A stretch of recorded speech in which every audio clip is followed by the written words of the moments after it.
मराठी शब्दगंध सादर करीत आहे सत्यशोधक कॉम्रेड अण्णाभाऊ साठे यांच्या लेखणीतून साकार झालेल्या आघात या कादंबरीचा भाग दुसरा।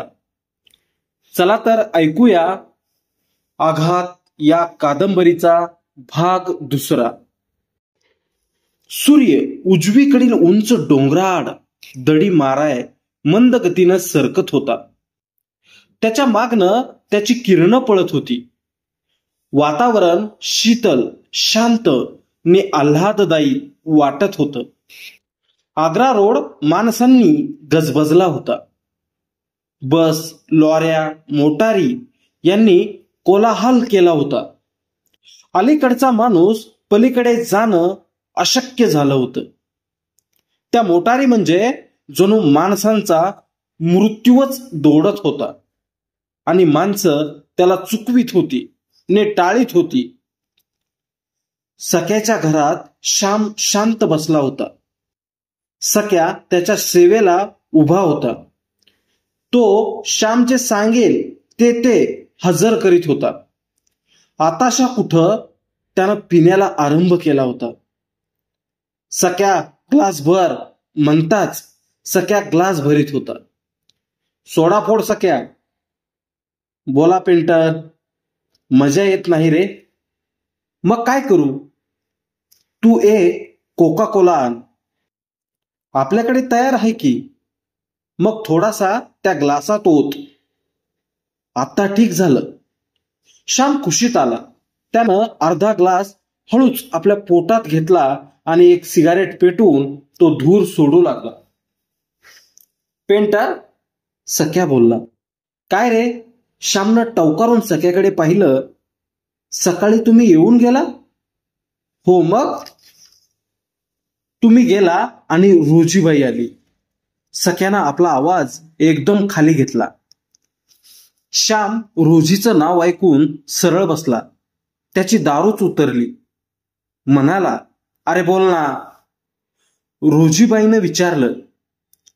काय विचारलं? आता आलेला माणूस कोण? मग म्या म्हटलं पेंटर। बरं पुढं? काय काम करतो? मग म्या सांगितलं मोटारीवर नावं लिहतो, बोर्ड लिहतो, चित्र काढतो। सख्या बोलला। असं का? अण्णू म्हणजे कोण? तिनं मला विचारलं। सख्या दुसरा ग्लास भरीत म्हणाला। पर मी काय सांगणार? मी आपला गप्पच बसलो। म्हटलं ही अण्णू कोण मला ठाऊक नाही। मग ती काय म्हणली? श्यामनं विचारलं। मग ती काय म्हणाली? श्यामनं विचारलं। हे सर्व ती का विचारत होती ते मी कसं काय सांगणार? सख्या भुजा उडवून म्हणाला। पर उद्याच विचारतो। काहीही कर, मी काय सांगू? श्यामचं हृदय हेलावलं। ते भयान चित्र, तो क्रूर प्रसंग त्याच्यापुढे उभा राहिला। मग तो दग्ध सुरात म्हणाला, सख्या,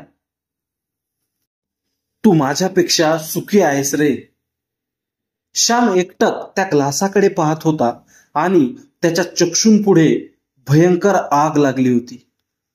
काहीतरी असह्य झालं आणि त्यानं तो ग्लास उचलून आधाशाप्रमाणे पोटात ओतून घेतला आणि मग एक दीर्घ सुस्कारा टाकून तो म्हणाला, अण्णू, एक आग होती। ती एक आग होती। सख्या, ती आग आता माझ्या हृदयात पेटली होती, भडकली होती। ग्लासभर ओतली तेव्हा ती हृदयाची आग विझली। आता माझं हृदय शांत झालं। तू ग्लास भर। आता कुणाचाही विचार करायला मला वेळच नाही। सख्यानं पुन्हा ग्लास भरला। त्यात सोडा ओतून नंतर कोला ओतला। म्हणाला, पेंटर, आता तुम्ही जे बोलला ते मला काहीच समजलं नाही।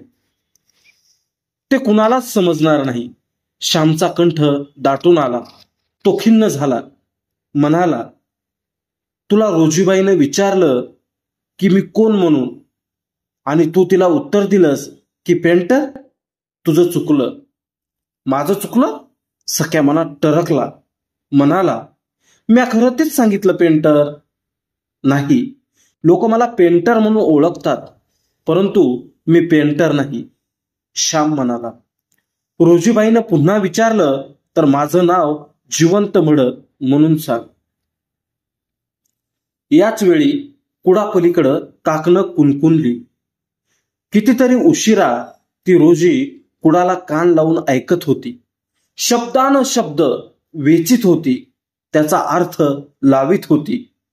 परंतु मी पेंटर नसून मी जिवंत मड आहे हे शब्द ऐकून तिला धक्काच बसला आणि त्या धक्क्यानंच तिच्या गोऱ्या मनगटातील रेशमी काकणांनी खळखळाट केला आणि जिवंत मड म्हणजे काय याचा अर्थ ती शोधू लागली.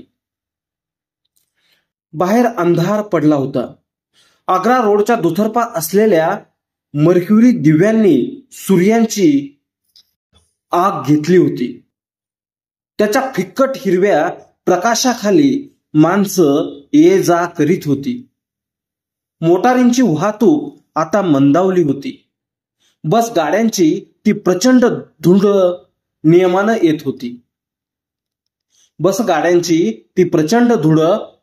येत होती.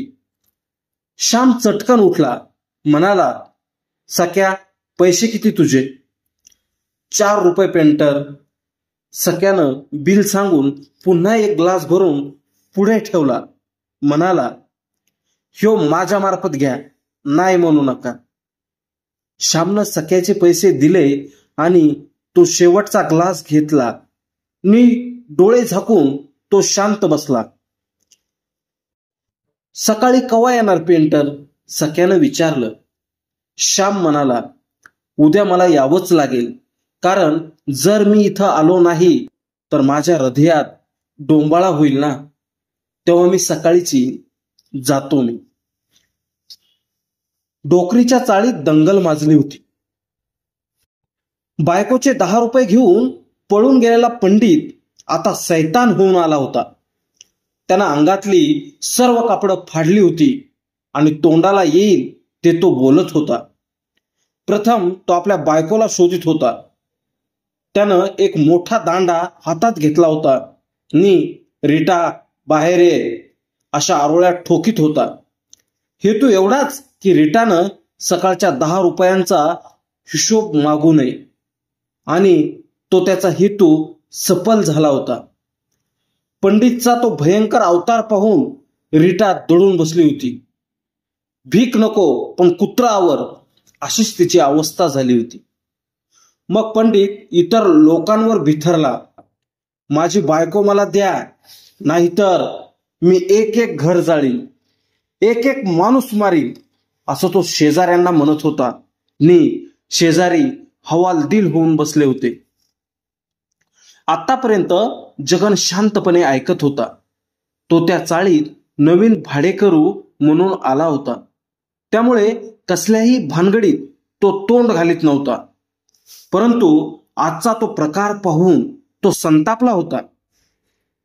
प्रथम एखाद्या माणसानं तोंड घालावं याची तो वाट पाहत होता, पण कुणीही बोलत नव्हतं. आणि कुणी बोलत नव्हतं म्हणून पंडित अधिकच शेफारला होता. नंतर पंडित मुसलमानावर घसरला. तो ओरडू लागला, या जे पाकिस्तानवाले असतील त्यांनी मैदानात यावं.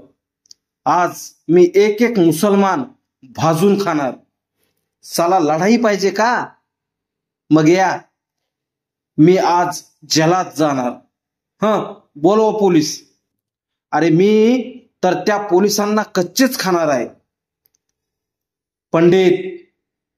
अंधारात श्यामचा आवाज घुमला आणि पंडितचा आवाज गपकन खाली आला. चालत्या गाडीचं चाक गचकन चिखलात रुतावं तसा प्रकार झाला. त्याची दारू उतरली. पंडितचा आवाज बंद होताच सर्व लोक बोलू लागले. एकच गिल्ला झाला. हा कोण समजतो आपल्याला? विनाकारण यानं आमचा खाना खराबा केला. याचं नाव काय? जगन म्हणाला, हा माणूस दुष्ट आहे. याचं घरचं भांडण ने आम्हा सर्वांना छळतोय. याचा अर्थ काय? आज परिस्थिती काय आहे आणि कसं वागावं हे याला कळत नाही. पण काय बोलायचं, हा दारू पिऊन आला आहे. थांबा, श्याम म्हणाला. हा किती दारू प्यायला आहे हे आपण पाहूया. चला बाजूला व्हा. सर्व लोक शांत झाले आणि श्याम पंडितला म्हणाला, पंडित, तुझा दांडा इकडे दे. त्यानं तो दांडा श्यामला दिला. तो दांडा घेऊन पुन्हा श्याम म्हणाला, पंडित, खाली बसून पाठ इकडं कर. चल आटो, नाहीतर मी तुझी ही खोपडी फोडून टाकीन. पंडितनं तक्रार केली नाही. तो गुमानं श्यामकडे पाठ करून खाली बसला. श्याम त्याच्या पाठीवर दांडा ठेवून म्हणाला, पंडित, मी तुझ्या या पाठीत दांडा मारणार आहे, तेव्हा कसा मारू? कसाही मार श्याम, पण जरा संभाल की, पंडित कन्नत बोलला. श्याम म्हणाला, जगनभाई, याला दारू मुळीच चढलेली नाही. हा ढोंग करीत आहे. परंतु आजच्या परिस्थितीत हा हिंदू मुसलमान या दोन जमातीत दंगल होईल असे वर्तन करीत आहे. कोण मी? कोण म्हणतं? पंडित ओरडला. श्यामनं त्याला एक जोरदार धक्का दिला. म्हणाला, जगनभाई म्हणतात ते खरं आहे. तू 10 रुपयांची चोरी पचवण्यासाठी या सर्व पोरा बाळांना घाबरवलं आहेस. चल, मी आज तुझी थोडी धुलाई करतो, त्याशिवाय तू सरळ वागणार नाहीस.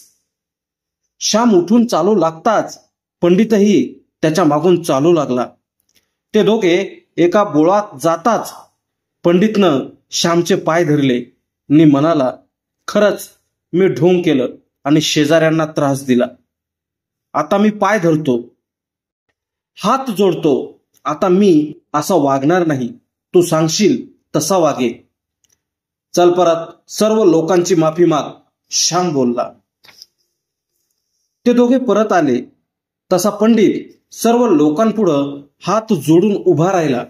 म्हणाला, समस्त मंडळी, मला एवढा गुन्हा माफ करा. मी तुमची माफी मागतो. हे सर्व ऐकून सर्व लोकांचं समाधान झालं. सर्व आपापल्या घरी गेले आणि रीटा हळूच आली आणि घरात गेली. तिनं 10 रुपयाचं नाव सुद्धा काढलं नाही. उलट पंडितनं येऊन जेवायला बसावं म्हणून ती त्याची वाट पाहू लागली. परंतु आता पंडितच रुसला आणि तो काजूच्या झाडाखाली खोल सावलीत हरभरे फोडावे तसे दात खात बसला. तो अंधारातून उजेडात होणारी माणसांची हालचाल पाहत मनात म्हणत होता, आज या श्यामनं माझा अपमान केला. सर्व लोकांसमोर त्यानं मला खाली बसवलं, पाठीत दांडा मारतो म्हणाला. मग तो जगन उठला आणि त्यानं मला दंगलखोर ठरवलं. पण त्या श्यामनं मला धुलाई करायला अंधारात नेऊन माफी मागायला लावली. मी हे सहन करणार नाही. मी याचाही बदला घेईन. मी एक दिवस ही चाळच पेटवून देईन, नाहीतर अंधारात दबा धरून श्यामच्या डोकीत लोखंडी शीख घालून त्याला ठार मारीन. मग जगनचा हिशोब चुकता करीन. पण ही साली रीटा ही का बायको आहे? ही साली पैसा पैसा करते, पण तो पैसा जाऊ दे. पंडित कुढत होता. तो श्याम खोलीतून बाहेर येऊन काहीतरी जेवून यावं म्हणून हॉटेलकडे निघाला. तो अंधारात दिसेनासा झाला आणि पंडित घरात गेला. आपली लोखंडी शीख घेऊन श्यामच्या मागून पळाला. त्यानं ती शीख एका भिंतीच्या कडेला ठेवून पुन्हा पळ काढला आणि एका अड्ड्यावर जाऊन भरपूर दारू पिऊन पुन्हा परत येऊन ती शीख घेऊन तो एका झाडाच्या बुडख्याला दबा धरून श्याम परत यायची वाट पाहत बसला. एक एक क्षण येऊन जात होता. पंडितच्या डोक्यात दारू पेटत होती, पण तो सावध होता. तो येणाऱ्या जाणाऱ्यांची खात्री करून घेत होता. पावलं वाजली की त्याची छाती धडधडत होती. मस्तक बधीर होत होतं. हातातली शीख आवळली जात होती. नि तो मनाची तयारी करीत होता. त्याच्या डोळ्यांपुढं श्यामचं डोकं दिसत होतं. ते दणक्यात फुटत होतं. मग रक्ताच्या चिळकांड्या उडत होत्या आणि तो कोसळत होता. परंतु भलता माणूस आलेला पाहताच त्याची निराशा होत होती आणि पुन्हा तो श्यामची वाट पाहत होता. पण श्याम येत नव्हता. डोकीत दारूचा कैफ वाढत होता. हातापायातली शक्ती लुळी पडल्याची त्याला जाणीव होत होती. परंतु पिसाळलेलं मन तिथून उठत नव्हतं. ते ऐकत नव्हतं. त्याला आज श्यामचा खून हवा होता. त्याचं रक्त हवं होतं. पुन्हा कुणीतरी येत असल्याची चाहूल लागली तसा तो हुशार झाला. वार करायची मनाची तयारी झाली. मनानं निश्चय केला. मुठीतील लोखंडी शीख गरम झाली. त्यानं डोळे फोडून पाहिलं तर काय, पोलीस! अरे बापरे, पोलीस! त्यानं अंगाचा मुरडा करून घेतला आणि अंगावरून मोटार जावी तसा तो पोलीस त्याच्या अंगावरच आला. पण तो येऊन सरळ पुढे गेला आणि पंडित बचावला. पंडित मनात म्हणाला, आपण हॉटेलात जाऊन पाहून यावं. श्याम हॉटेलात आहे की दुसऱ्या वाटेनं घरी गेला आहे. आणि शीख तिथंच ठेवून तो पळत पळत हॉटेलात गेला तर श्याम पुन्हा दारू पिऊन खुशाल जेवत बसला आहे असं दिसलं. काय पंडित, काय पाहिजे? श्यामनं विचारलं. काहीही दे, पंडित बोलला. हा 1 रुपया घेऊन जा आणि 1 पावशेर पिऊन घरी जा. मी आता येतोच. श्यामनं 1 रुपया दिला आणि तो घेऊन पंडित दारू प्याला आणि आपल्या मोर्चाच्या जागी पुन्हा जाऊन बसला. आता श्याम येणार याबद्दल त्याची खात्री झाली. आता मी येतो असं स्वतः श्याम म्हणाला होता. तेव्हा तो येणार आणि आज तो मरणार. एक जिवंत मड मरणार असा विचार करीत पंडित त्या अंधारात टपून बसला होता. हॉटेलात श्याम जेवत होता आणि त्याचा मृत्यू वाटेत त्याची वाट पाहत होता. त्यानं जबडा उघडला होता. त्याचे कराळ दात सळसळत होते. पंडित डोळ्यात तेल घालून बसला होता. त्या गल्लीकडे पाहत होता. त्याचे कान कानोसा घेत होते. त्याचे निश्वास घडोघडी कोंडले जात होते. त्या एकांत जागी बसून श्यामची वाट पाहण्याचा त्याला कंटाळा आला. पण आता येतो असं श्याम म्हणाला आहे तो नक्कीच येणार. आपल्या पायानं मरणाची वाट चालत येणार. आता तो पहिल्यापेक्षा अधिक झिंगला आहे आणि आपलं कार्य अधिक सुकर होणार आहे. आता मी त्याला सहज ठार करीन. मग त्यानं देवाला हात जोडले. म्हणाला, देवा, श्यामला लवकर पाठव. रात्री श्याम सिनेमा संपल्यानंतर घरी न येता सुकड्याच्या झोपडीतच झोपला. तो सकाळीच इराणी हॉटेलात आला. तेव्हा त्याला इराणी म्हणाला, अरे पेंटर, रात्री कुठं गेला होतास? तो पंडित तुला शोधित होता ना. एकदा तो मला इकडंच भेटला, श्याम म्हणाला. मी जेवत असताना तो एकदा येऊन गेला होता. नाही रे, अरे तू गेल्यानंतर तो पुन्हा 3 वेळा येऊन गेला, इराणी बोलला. नंतर श्याम घरी गेला. तेव्हा जगन नोकरीला गेला आणि पंडितही 5 रुपये चोरून पळाला होता. मग श्याम ब्रश रंग घेऊन आपल्या कामावर निघाला. तोच रीटा डोळे पुशीत म्हणाली, श्याम भैया, आज पण माझे पैसे घेऊन तो सकाळीच फरारी झाला. पळू दे, परंतु रात्री मला कशाला शोधित होता? श्यामनं विचारलं. एकदा तो मला हॉटेलात भेटला होता, मग पुन्हा 3 वेळा त्यानं हॉटेलात म्हणे माझी चौकशी केली. मला काही माहीत नाही. तो रात्री एकलाच घरी आला. तो लोखंडी शीख घेऊन हिंडत होता, रीटा म्हणाली. आणि आला तवा मी त्याला ठार मारीन. आज तो वाचला असं बडबडत होता. हे ऐकून श्यामला पंडितचा संशय आला. आपण त्याला रात्री दुखावला आहे, त्याचा तो सूड घेईल की काय असं त्याला वाटू लागलं. मग तो रीटाला पाहू संध्याकाळी असं सांगून चालू लागला. त्यावेळी 3 वेळा हॉटेलात चौकशी, लोखंडी शीख, ठार मारीन, आज वाचला, याचा अर्थ काय? असं तो स्वतःला विचारित होता.